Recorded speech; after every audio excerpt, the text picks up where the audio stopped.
What is up, everybody? It's Dr. Vibe, your host and producer of the Morning Dr. Vibe Show, the home of Epic Conversations. And I'm the host of Epic Conversations 2020 Best Podcast News Award winner, 2018 Innovation Award winner given out by the Canadian Ethnic Media Association. I also co-host and co-produce the only online show in the world for dads and fathers. It's sponsored by Dove Men Plus Care. And as always, I'd like to say you're blessed, highly favored, a magnet for miracles, and a solution for someone's problem. And we are broadcasting on Black Canada Talking on October 1st. Yes, October 1st, 2023 is here. My question is, where did September go? It's just like, poof. But nicely here in the Greater Toronto area, we're getting like August weather for the next few days, believe it or not. We haven't had a significant rain in a long period of time, which is okay. But the temperature is going up for the next few days, so we're enjoying it. Usually when I'm broadcasting at this time of year, I've got to maybe wear a half zip, top or something. I'm in short sleeves today, but I'm just cooling out. But we're here for Black Canada Talking. And Black Canada Talking is a long online event that provides Black Canadians the opportunity to give their takes and POVs on stories that are of importance to them. And also, we like to spotlight wonderful Black Canadians that you need to know about. And today, we have another new friend. To you all, yes. To me, no. We have Monifa Brooks. She's a co-founder and principal of Garabyte Consulting. Garabyte Consulting works with companies to build programs and processes, that protect personal data. She is passionate about enabling more innovation while ensuring compliance with privacy obligations to build customer trust and confidence. She's the advocate for privacy awareness and volunteers her time with various schools, boards, and nonprofit organizations across Ontario, educating high school students about the importance of data privacy. Monifa is an alumni of PWC, Pricewaterhouse. I don't know what the C stands for. Maybe that she'll tell us. PWC Women in Leadership Program. I don't know what the C stands for, if it's for PWC, but she's a seasoned expert in the access and privacy, data privacy compliance, with an extensive background developing and implementing privacy programs, leading business transformation in alignment with new regulations, responsible use of data insights and analytics, as well as breach management. So before Garabyte existed, we're going to find out about that today too. She worked for a private sector organization leading privacy compliance and risk assessments to enable the use of cutting edge technologies and advanced data practices. In this role, she interacted with various regulatory authorities and was a project lead overseeing remediating compliance orders for almost a decade. She helped to optimize. Wow, optimalize. Wow, God, that's a new word for me. I haven't heard that one in a while. All aspects of privacy program, implement CASL compliance regime, implement technology solutions, and manage compliance for the unsolicited telecommunication roles. Hey, and she's got some deets on backing up some letters too here. Her unique combination of regulatory compliance, risk management, process improvement, and project management allows her to find practical solutions for any business. She holds an International Association of Privacy Professionals, Certified Privacy Professional Canada, and Certified Information Privacy Managed designations. She's also a member of Six Sigma Green Belt Certified. Man, I haven't heard about Six Sigma in a minute. But so you can say this lady knows what she's talking about. So if you're online, put your hand up. Okay. Very people aren't online. Today, we're going to get some deep dives about data privacy, whether you're a business, whether you're a solopreneur, whether you are just all by yourself doing your own thing.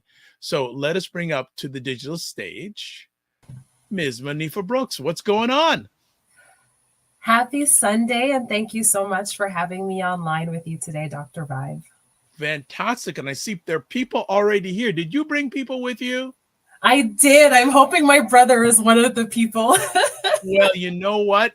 Anyone who's watching, especially if you're watching live, put comments into your comment section wherever you're watching this and tell us where you're chiming in from. So happy Sunday. And we chatted before we went live, and we last spoke just this past Friday, and Monifa said, oh, I'm going to be up to all hours on Saturday. I go, and her husband was in the background, and I just said, you gotta tell her to just shut it down every once in a while. So before we came on live today, He was up till hours, and she was up all hours on Saturday. Excuse me? Yeah. You know, when you own a business, you get flexibility to have some control over your schedule. However, there are some things that happen that, you know, step outside of the bounds of your control, and we have learned to kind of just go with the flow, get it done, and take it in stride. So my usual bedtime is 9 o'clock. So, you know, but it does happen. Okay, so this past week, when did you get to bed at 9 o'clock? I did not get to bed at 9 o'clock in this past week, Okay. but in previous weeks. Okay. All right. So this is just one of those off weeks, right? It was an anomaly. It's not my norm. Anomaly. Well, this is fantastic. And I want to shout out to someone who's watching live from Ottawa, Lesline McEwen. What is up, Lesline? A great resource, a psychotherapist for over the last 30 years. Ooh, nice. So, and a great supporter of what she does, and her husband and her team does fantastic stuff. So, Leslie, always a pleasure. Thank you for taking time on a Sunday afternoon where I think it's probably good weather in Ottawa. You're watching this, so appreciate not taken for granted. So, before we get into data privacy, or as my friend from Nottingham, England, Clive, would say, privacy. I just was thinking about that thing. Oh, privacy. They say it different. They don't say privacy. They say privacy. They have a little bit of an accent with it. Okay. Well, let's find out a little background about yourself. So do share something with our Black Canada Talking family. Let's see. When I first started, you know, when I think back to how my career started, I was studying philosophy. I want to interrupt. Yeah. I want to interrupt. Let's go way back. Born, grow up, school, because we'll get to the precious stuff. Let's go back. Let's go back to the beginning. If we take it all the way back to the beginning, I am proudly Jamaican born. I moved to Canada in 1990, where I have, you know, spent the majority of my life. So I went to school here through the elementary school system, high school, post-secondary, all of it.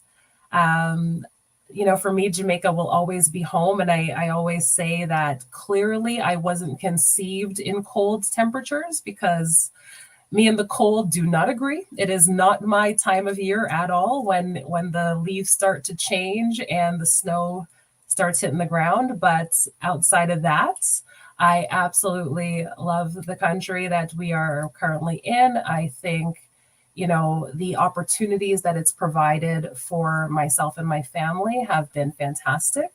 If we could get a palm tree and, you know, a little bit more sunshine in the winter would be great, but I can't complain. Okay. And what age did you come up? What age did you come up to Canada? I've been here since I was 6 years old. So I have spent more years in Canada than I spent outside of Canada. Do you ever get back to home? I do. Unfortunately, I have not been in quite some time. We had planned to go during 2020, and I think we all remember what happened in 2020, despite the fact that we try to forget. So we did not get to have our family trip that year, but you know, hopefully we'll be able to make it there during the holidays this year to just get back, visit family, you know, enjoy some sunshine and some coconut water from a real coconut. Okay. And Leslie McEwen puts yes, JM. Yes, JM. Absolutely. Education, schooling, etc. Yeah. So in school, I studied philosophy and political science because I had decided, you know, I was going to go into law. I was going to pursue a career in corporate law, you know, reading contracts all day and, you know, thinking about acquisitions and mergers and that kind of stuff.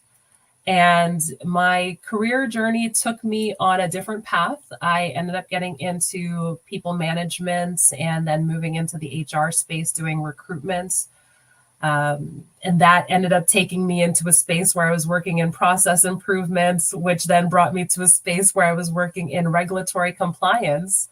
And it kind of took me a little bit full circle. So although I didn't end up back in the legal space, I ended up working in the regulatory space where it was like, okay, you know, I'm reading contracts, I'm going through legislation, and it's actually quite interesting. And learning about data privacy, because I was one of the people, like many, you get terms of service and privacy policies all the time. You just click through them so that you can get to what you're actually trying to do.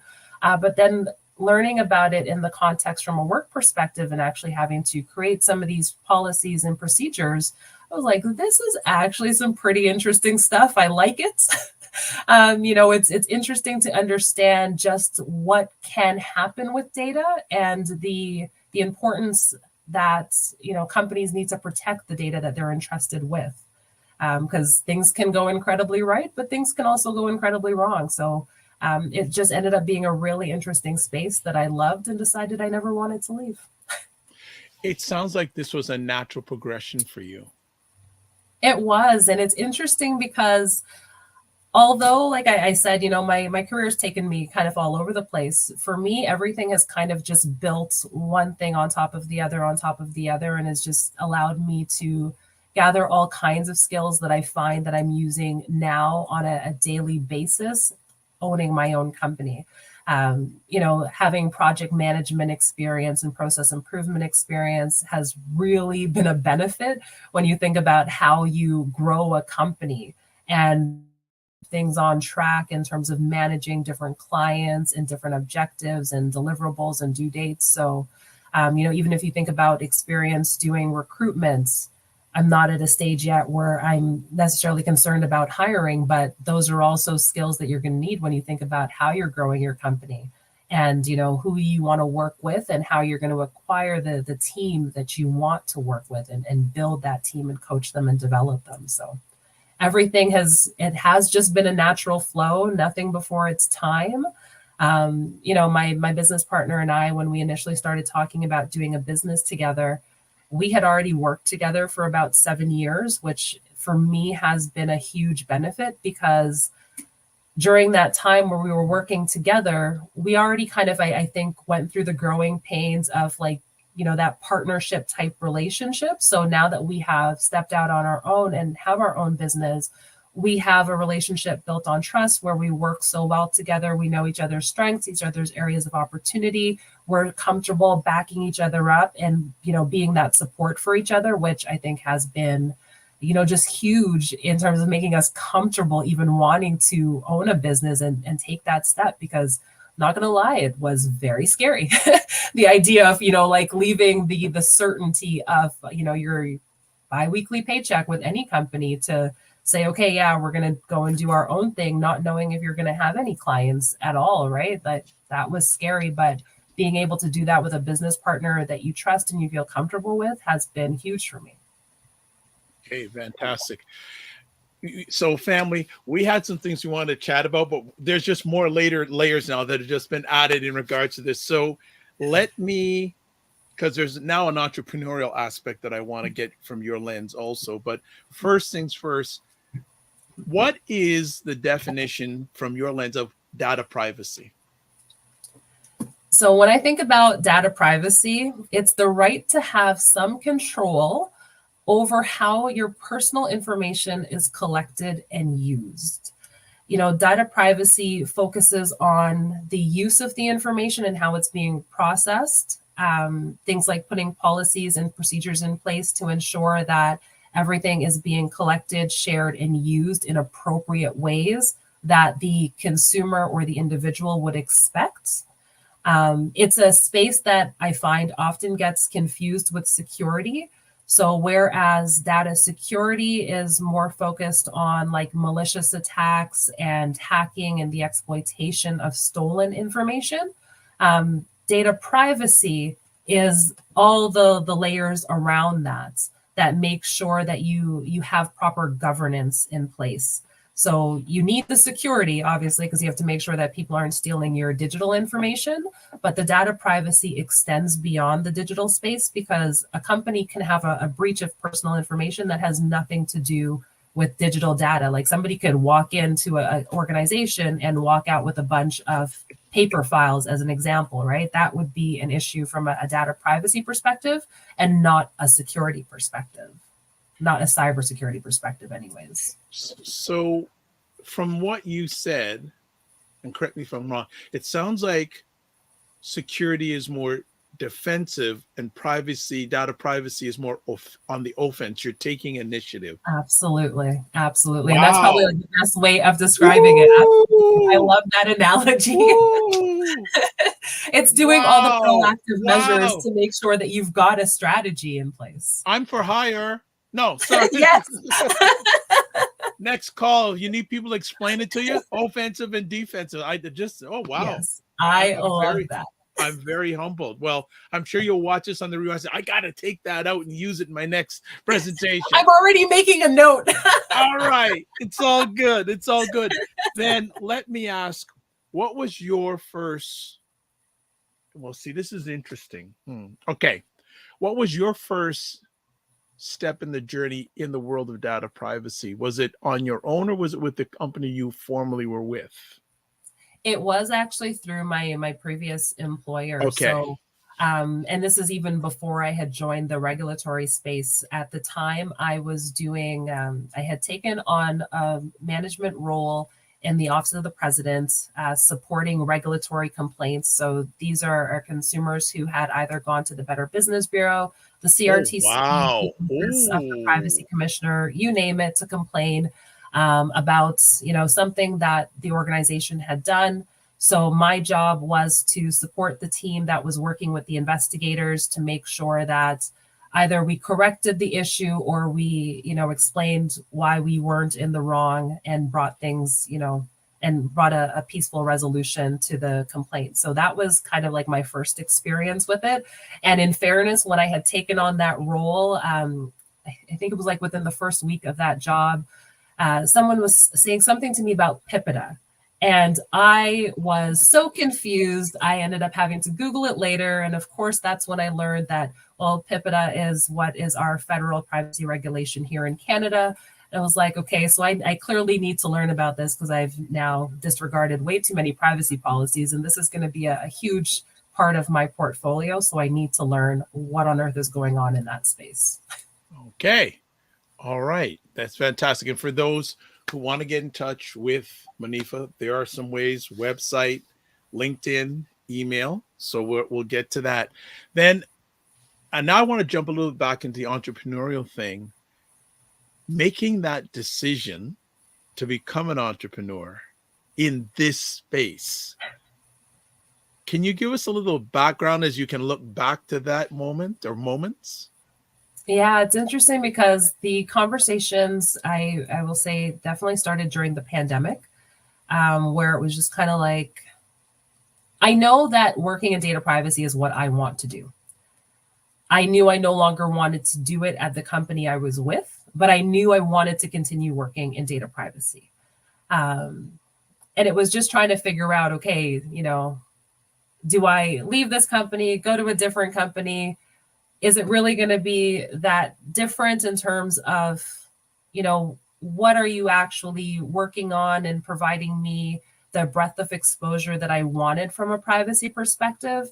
And I came to the conclusion that it really wasn't going to matter what company I had decided to work for. So it just made more sense to go into business as an entrepreneur, to give myself the opportunity to really work on the types of files and supporting the types of companies that more aligned, I guess, with my own vision and my own goals and my own values. I wanted to help companies that really don't have the access to their own in-house privacy support, to actually get them to a space where they can be compliant, be more innovative, while also respecting people's privacy. I find a lot that startups have so many really, really great ideas that can bring technology and advance in so many ways, but they don't necessarily understand the data privacy piece. And and Facebook is a primary example of this. You had something that was an amazing idea, but had they had the knowledge to have privacy built in by design, that platform could look really different today and might not be facing some of the regulatory backlash that they're faced with right now, and all the ways that they haven't respected personal information. Nice, nice. Uh, Leslie McEwen brings up a really good point. Privacy and confidentiality of client information precedes everything else in mental health and the healthcare Absolutely. space in general. Great point, Absolutely. Leslie. Great, great. A lot of people don't think about that.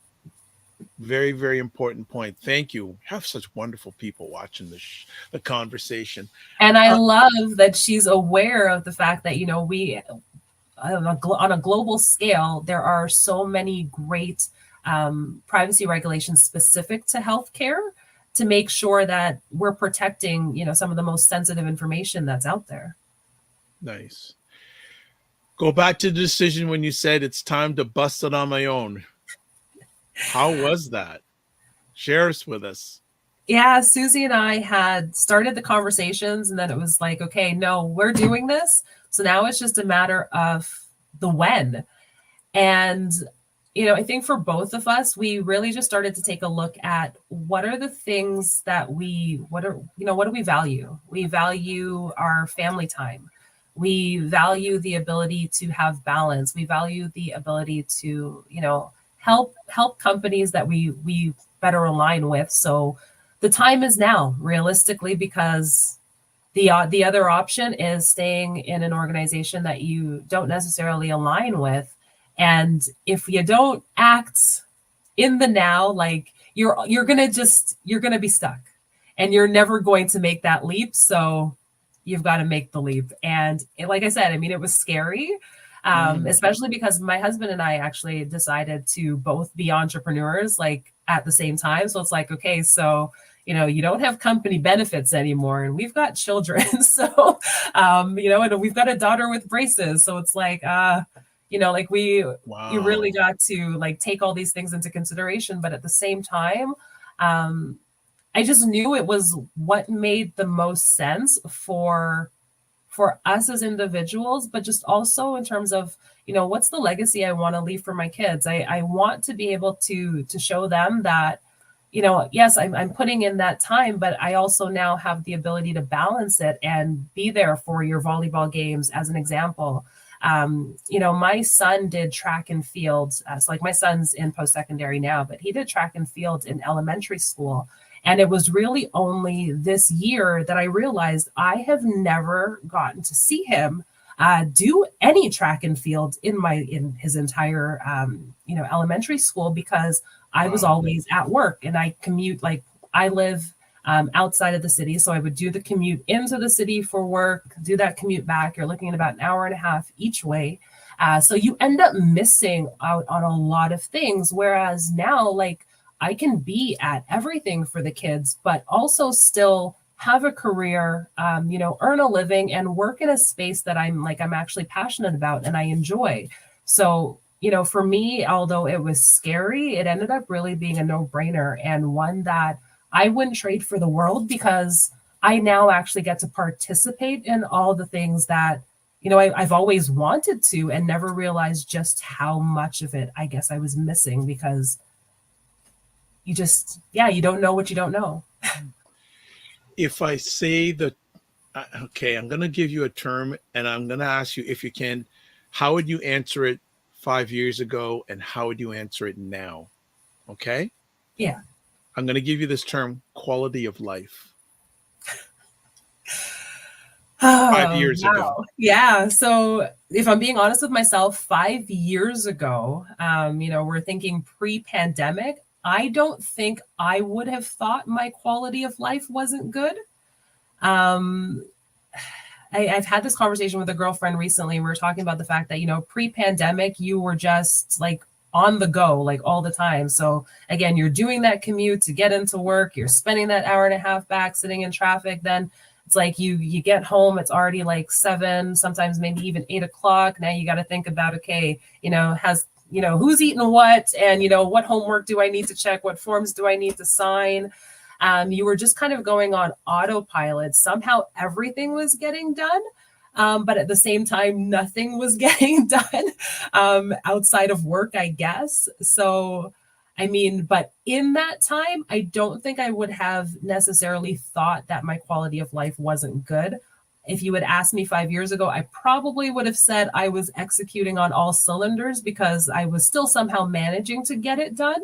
It was a whole lot more late nights 5 years ago than now. I don't think I had a bedtime 5 years ago because I was like always working around the clock and, you know, still trying to get stuff done with the kids in terms of their extracurriculars and whatever. But it was definitely more chaotic. The pandemic forced everything to just kind of stop. And, you know, as much as I don't like the time that happened during the pandemic, I appreciate the fact that it gave me an opportunity to reimagine what life could look like in ways that I hadn't thought about before, and really set limits for myself around how I'm going to use my time, what that's going to be used for. And it's interesting because in some self-reflection that I had even just over the weekend, when we spoke on Friday, you said to me, you know, how are you managing your energy, when I told you some of the new initiatives that I was trying to take on. And it got me thinking, because I realized that even though I'm not like, you know, crazy go all the time anymore, I think subconsciously I'm trying to find new ways of reintroducing that to my life. I don't know, like maybe it's simply because it's what I knew before. So it's like almost become like a second nature to me now, but it doesn't, it's familiar, right? So I think I'm like seeking out ways to like get that back. And I realized I don't need to do that. It's not necessary, and it definitely wasn't healthy. So, you know, I genuinely appreciated that conversation that we had, because it reminded me, like, you don't have to do that. It is okay to have time to sit and watch a television show, which is something that like I never had before. Like I had what used to be like this laundry list of shows that I'm like, oh yeah, I'm going to like eventually watch that one day. So like I am just now, like I want to say within the past year, catching up on shows that are probably like 10 years old, because, you know, like my list was that long. I simply never had time before. And now that I do have the time, I'm like, I find myself, I guess, subconsciously finding ways to remove that time. So, you know, I appreciate you for just, you know, bringing that to my attention, because why shouldn't I sit and watch a television show? And do nothing else. So would you say that the pandemic has made you better? Yeah, and definitely I think it has, and just, you know, allowing me to reimagine what life can look like and really assess, as you put it, how I'm managing my energy. And I want to say I'm trying to do a lot better at how I'm doing that now versus how I was doing that 5 years ago. So although 5 years ago, I didn't know that I wasn't having a balanced life, I'm very much conscious of that now, and like definitely trying to do better at how I approach, you know, my current space. All right. Well, we're going to take a short break. I know everyone's out. Why are you talking about data privacy? We're going to get to it, but this is an important thing, family. You should be hearing about, you know, Monifa's talking about getting her time back, getting some of her life back. So regardless of data privacy and all that, this is very important. But what we're going to do is we're going to take a 90-second break.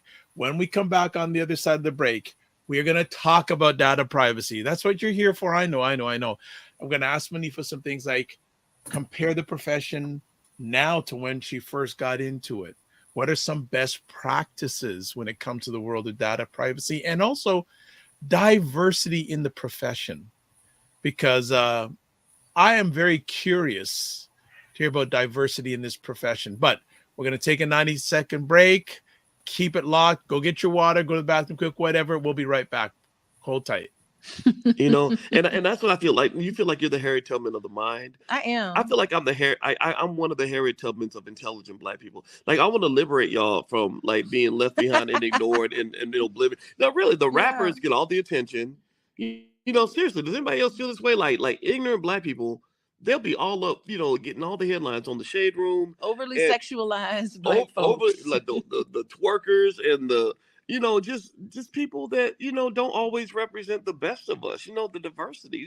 Like people like Dr. Vibe. Like everybody should know about people like Dr. Vibe. Dr. really Vibe should. he's trying to do good work for Black people.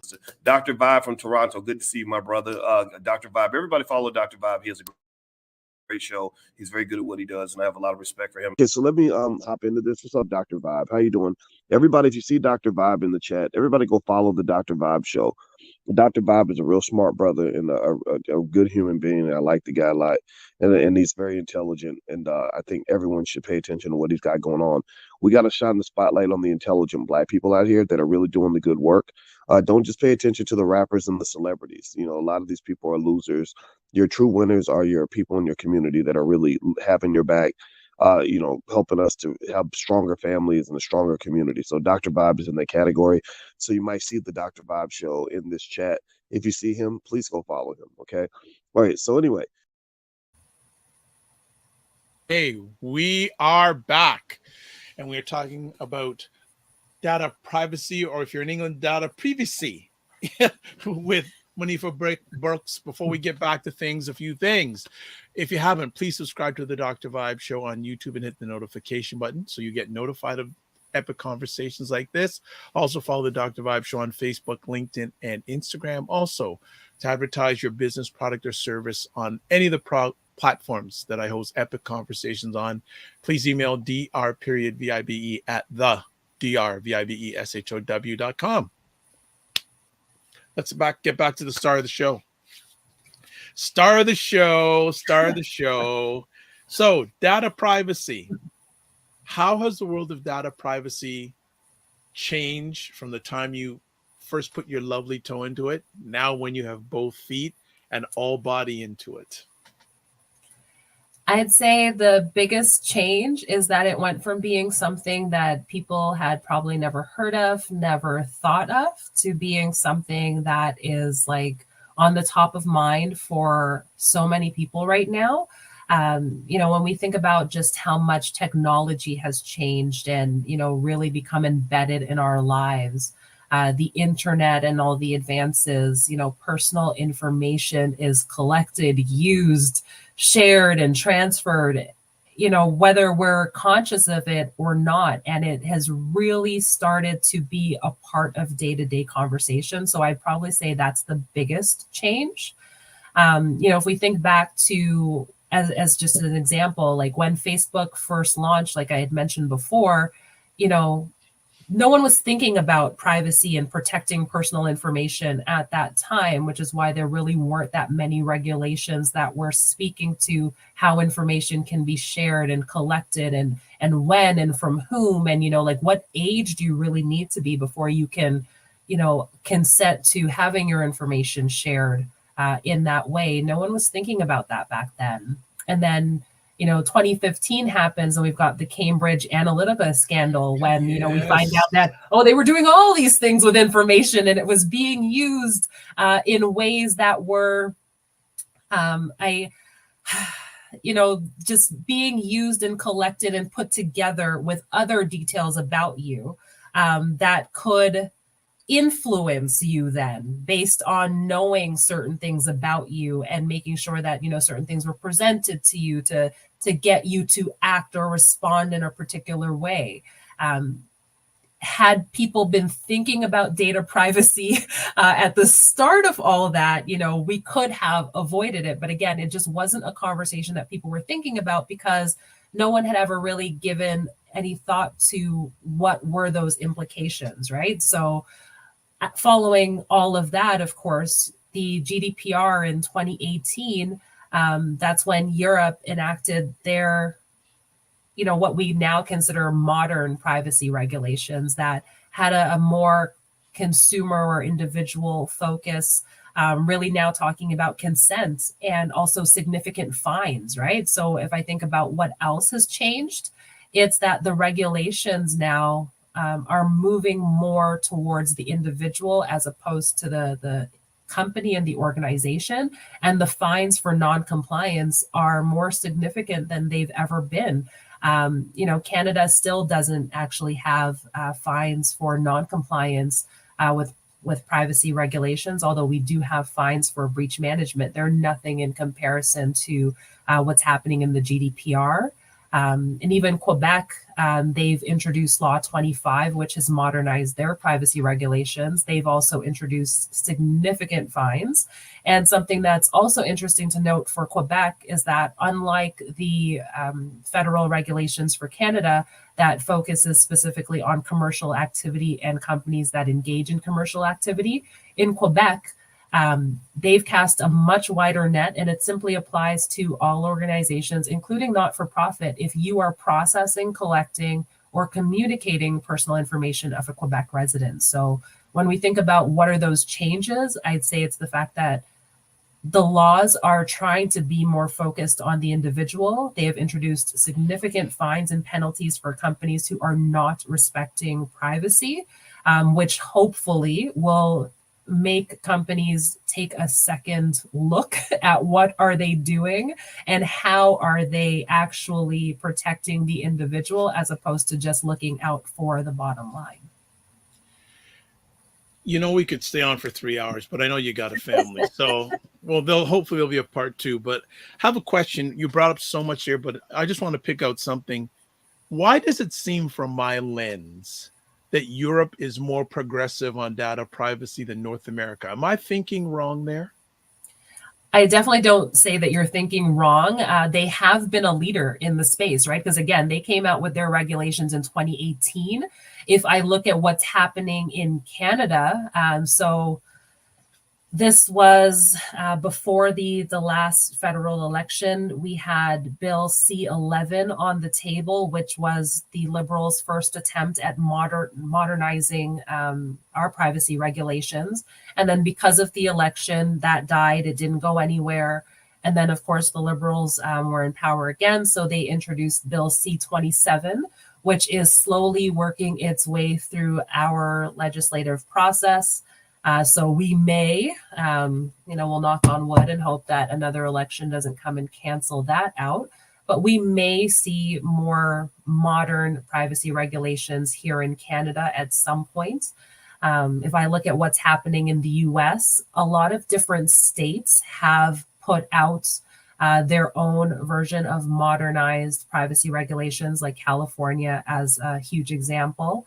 They led I want to say they led all the other states in making sure that they had something, but it's been a very slow crawl. Whereas in Europe, they were just kind of like, especially after everything from a Cambridge Analytica perspective, they realized that they needed to take action and they needed to put regulations in place.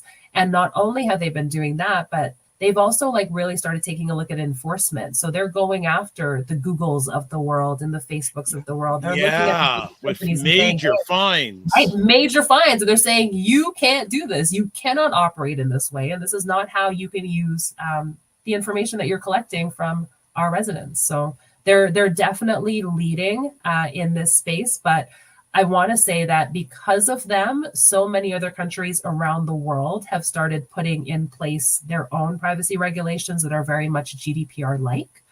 Jamaica, for one, now has put forward their own. Oh, so are you leading that initiative? Oh, no, sorry, I would like to. But hey, I would very much like to have them. Nothing wrong in reaching out to see if they need a consultant.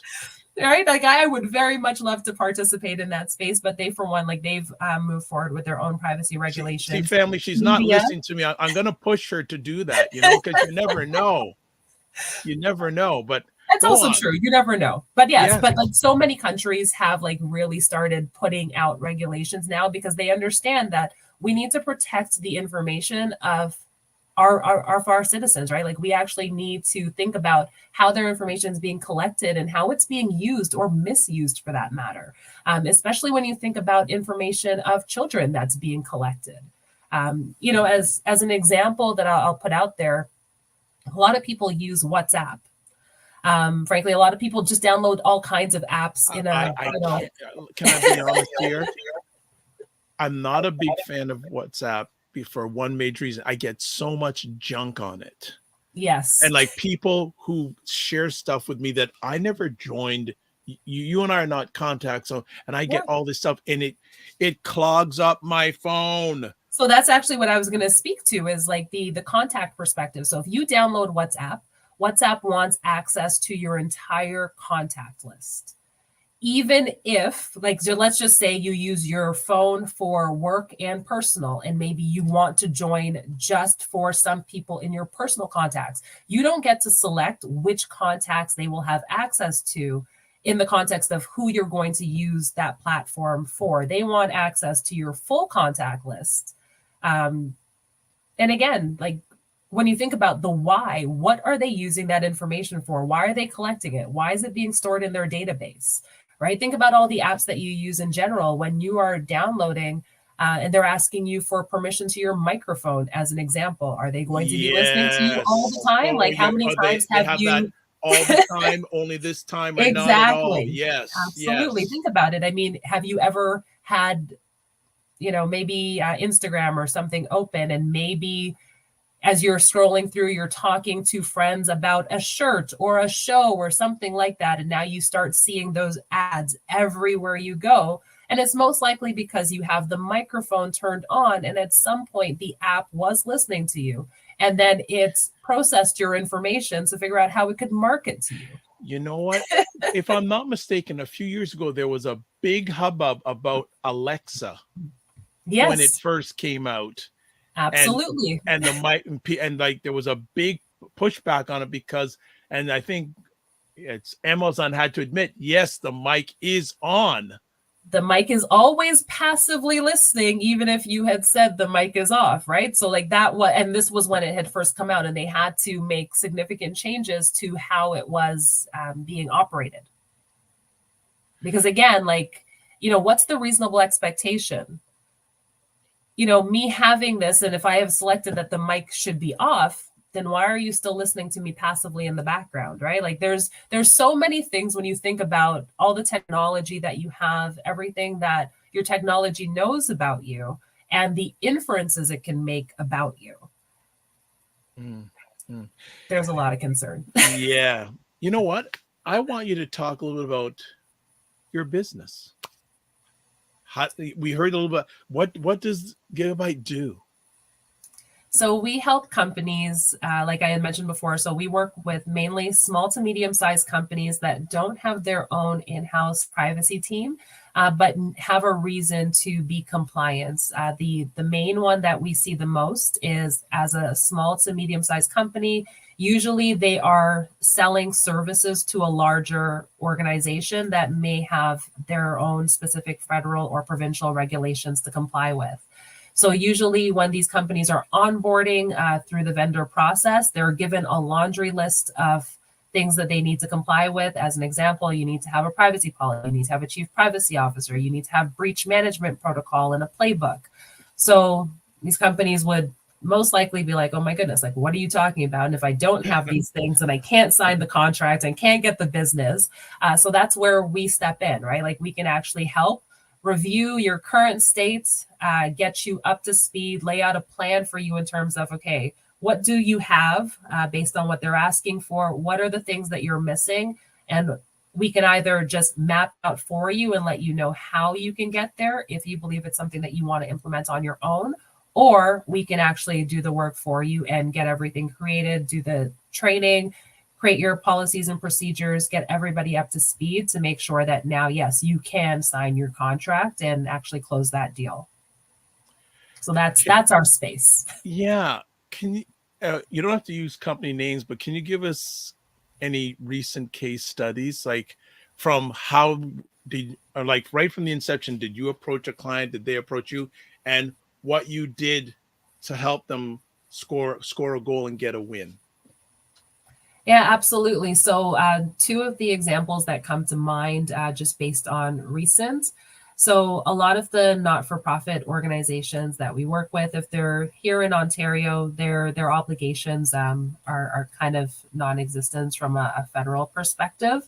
But as I mentioned to you, Quebec has now introduced their Law 25, which has changed the game if you are an organization that is collecting data for Quebec residents. So not only do they have to have privacy policies and procedures in place, they also now have to do privacy impact assessments anytime they're introducing technology that is going to be a change to how they are processing personal information.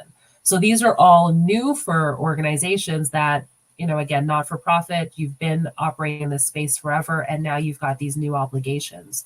So the company had approached us. They were referred to us based on having expressed what their need was, because they were changing their technology system. So they had a lot of things that they needed to get done in a very short window of time, because the regulations that I'm speaking about actually came into force back in September of this year. So we were approached in August to get everything completed.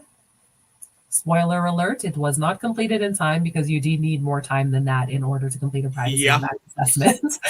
You have to really dive deep into the company's operations to make sure that you're identifying what the risks are and helping them work through them and mitigate them in a way that would actually address those concerns and achieve what we refer to as privacy by design, making sure that you are not collecting more information that you need, you're not using more information that you need, and that you're not storing more information that you need. So we've worked with them. We've gotten things to a state now where we're almost ready to go forward with all the recommendations and get things implemented.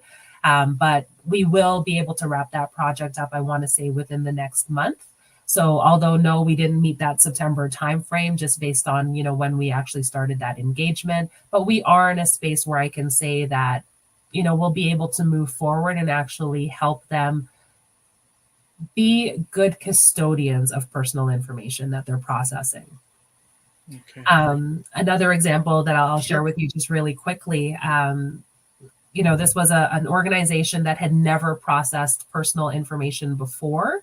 Ooh. And now they were getting into a space where they were going to be processing health information. So not only are you processing personal information, now you're taking it a step even further and going into health information, which we had talked about before is, it's quite sensitive, right? So they were going to be working as a vendor. So they got one of those laundry lists from a federally regulated organization that's like, okay, well, before we can sign this big contract with you, you need to meet all these things. So they were kind of scratching their heads because they just didn't have these obligations before, because they were never processing that type of data before. So we were able to step in, assess everything that they had in place, what they didn't have in place, map everything out, but also do the implementation for them and put things in place. Wonderful. What has been, actually, with you and Susie, what was the first big win?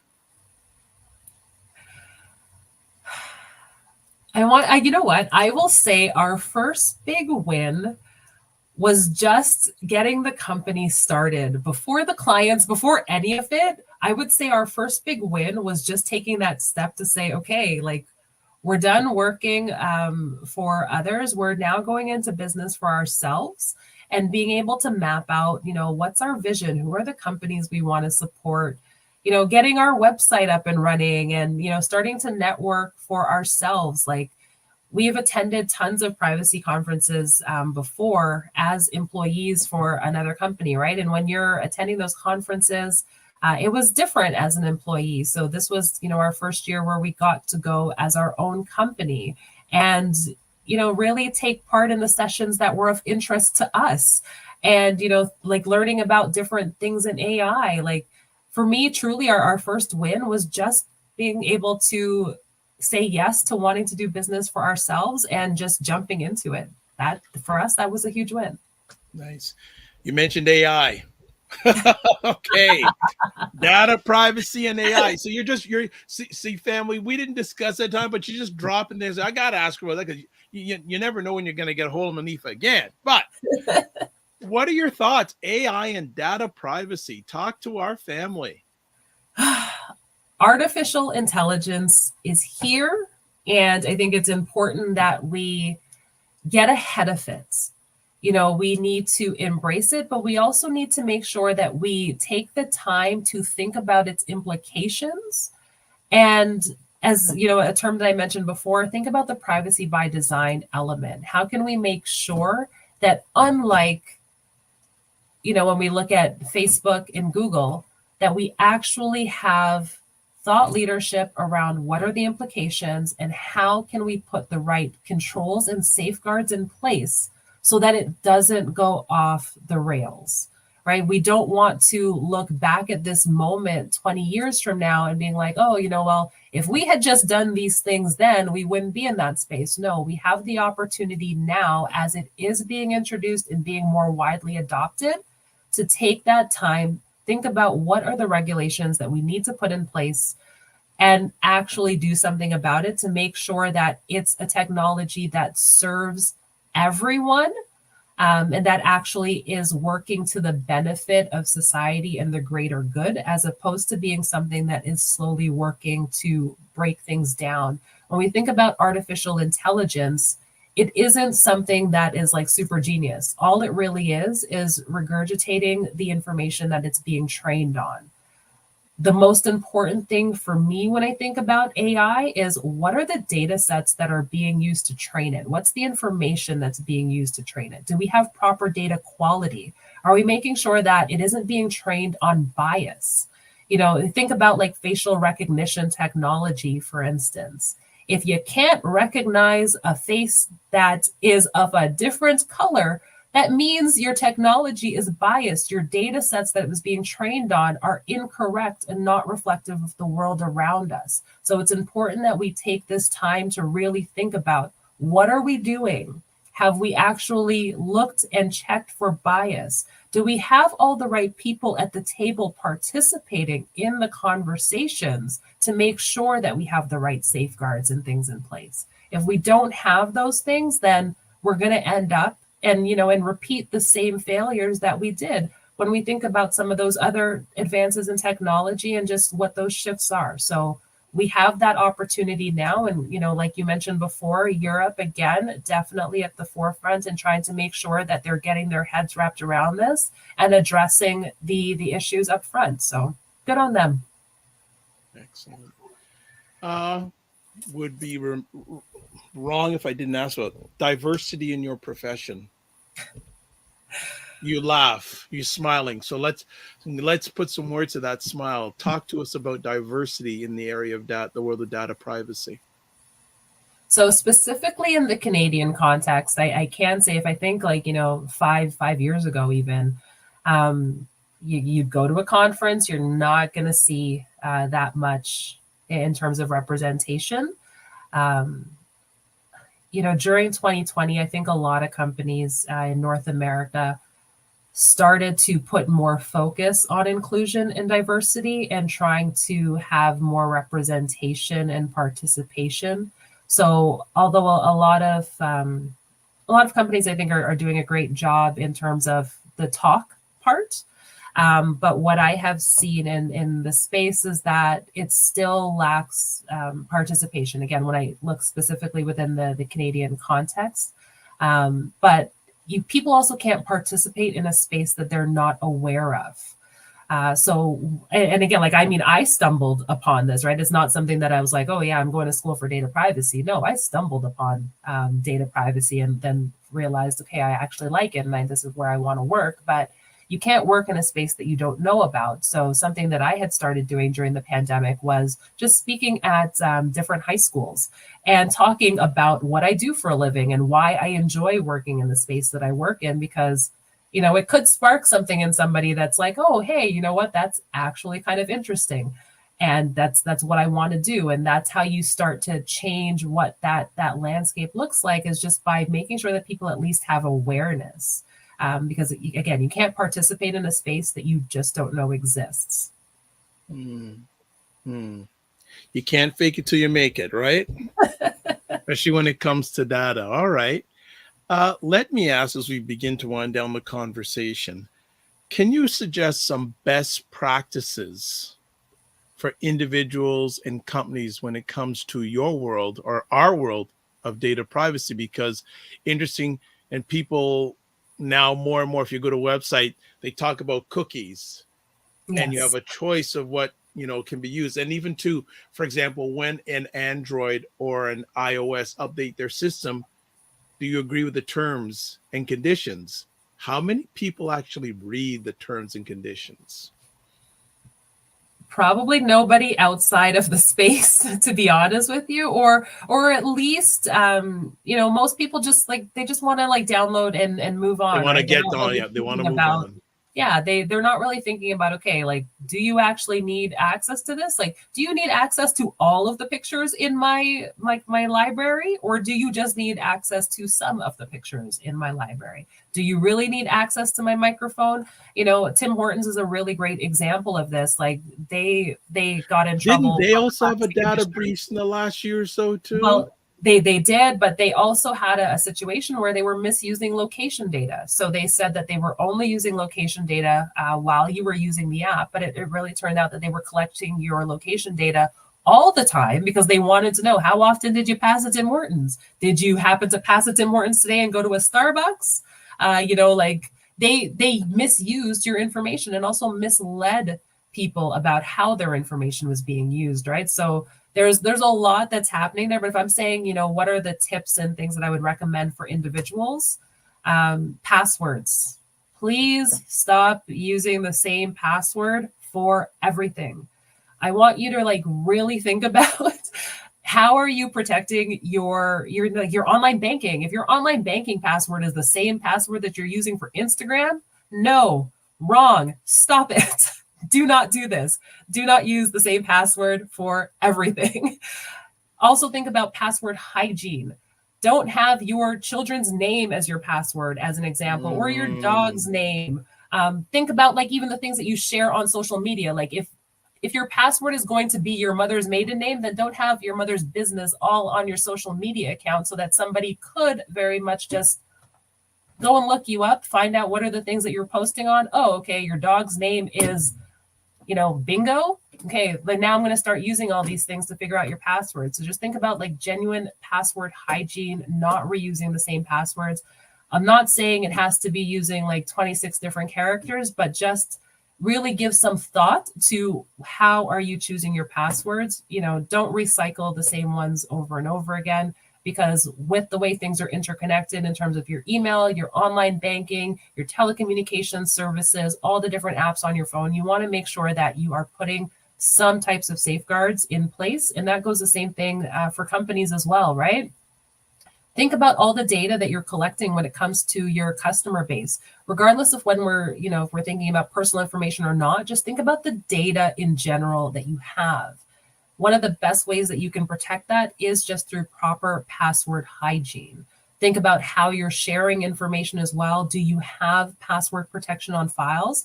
You don't have to send everything over email either, right? There's a lot of different ways that you can communicate information through SharePoint folders and, different password protected or encrypted options. So, password hygiene and just how you're transferring and sharing information. And, another one, data retention.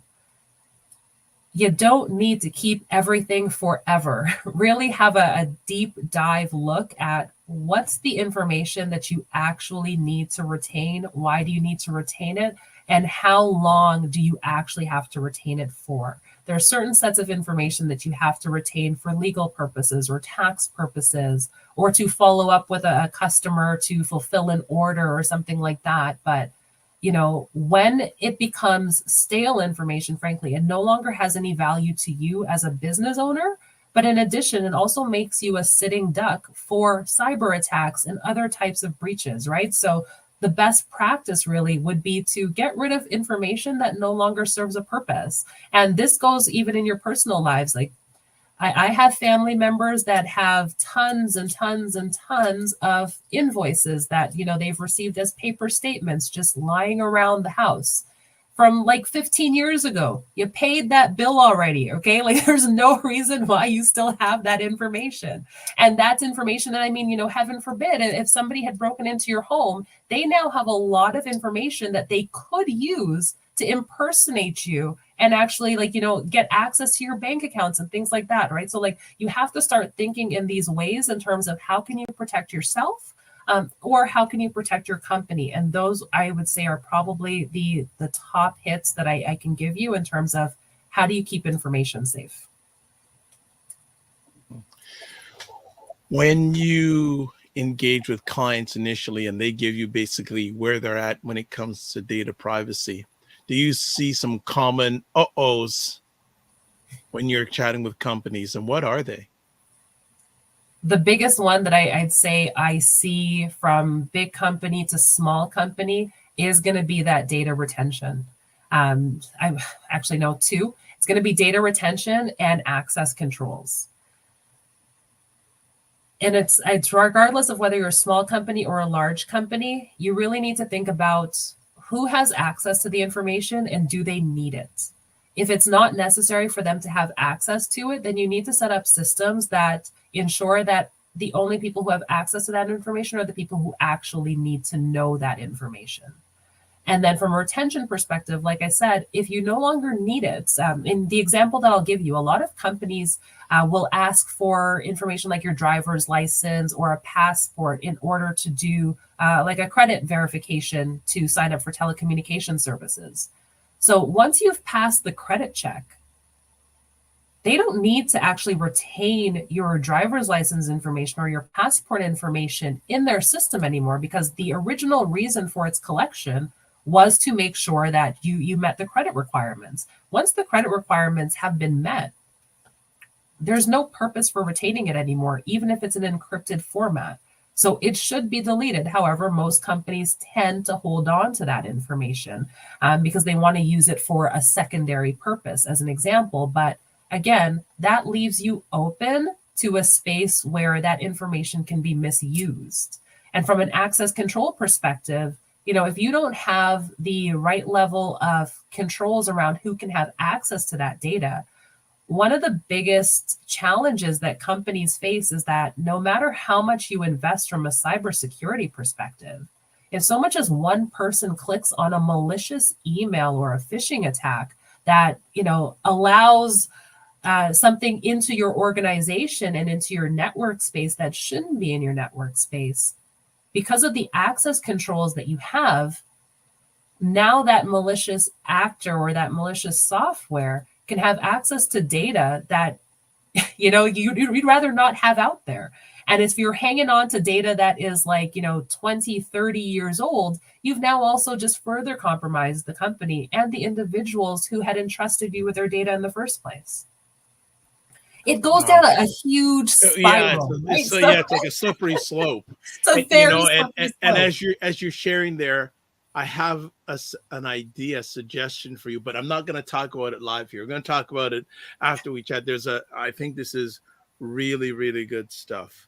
Well, I don't want to take up any more of your 12 o'clock at night time, especially on a Sunday. Is there anything else you'd like to share with our audience? No, I just want to say thank you so much, Dr. Vibe, for allowing me this platform. Clearly, as you can see, I will talk about data privacy all day long. Oh, that's it. You know the mic for me. The mic is open. It is open, open, open. We love this. This is amazing.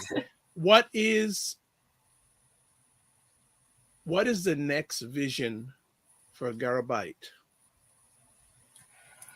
Our next vision is looking into 2024, having some speaking engagements and the opportunity to really start participating in the thought leadership space around, what data privacy regulations look like in the Canadian landscape, and how can we ensure that they're taking a balanced approach to protecting personal information and giving companies the right tools to actually be compliant. Because, it's one thing to put out regulations and say, you must comply with this, this, and this.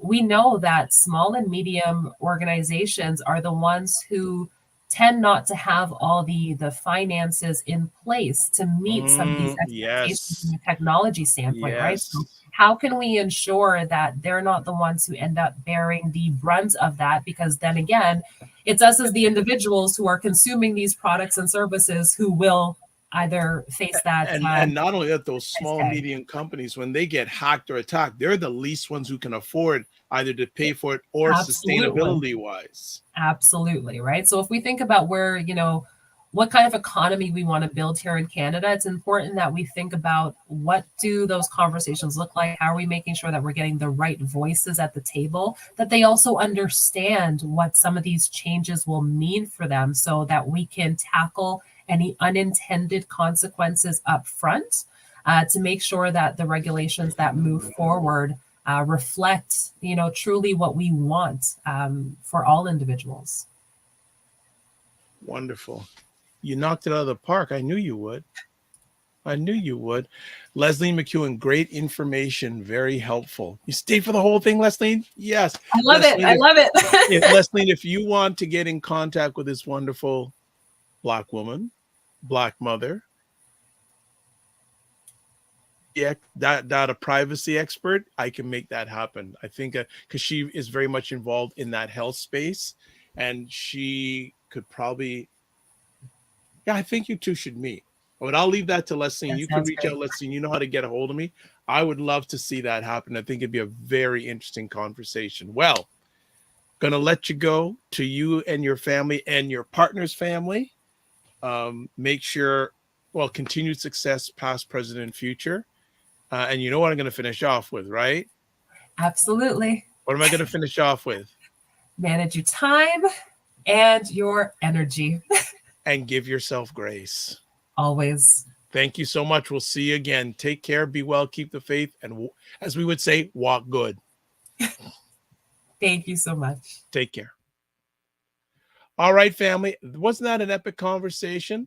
And I'm keeping I'll put back the information because I think if you're online, you may just want to just send her an email or have a quick little chat with her because she knows that space that everyone's online and you don't know what you don't know.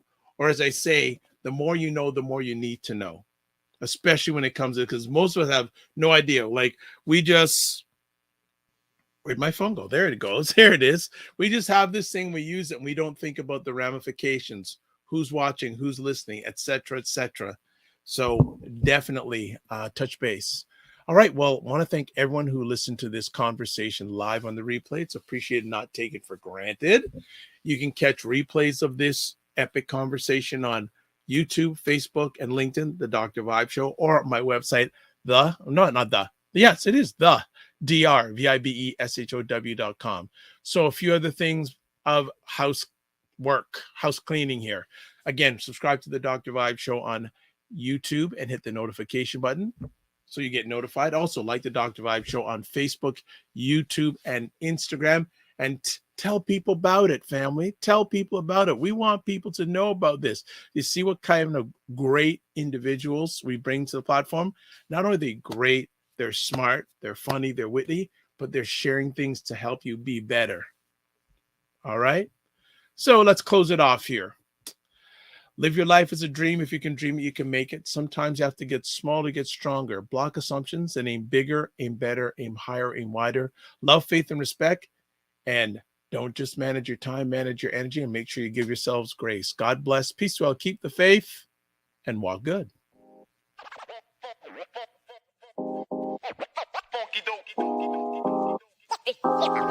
Yeah.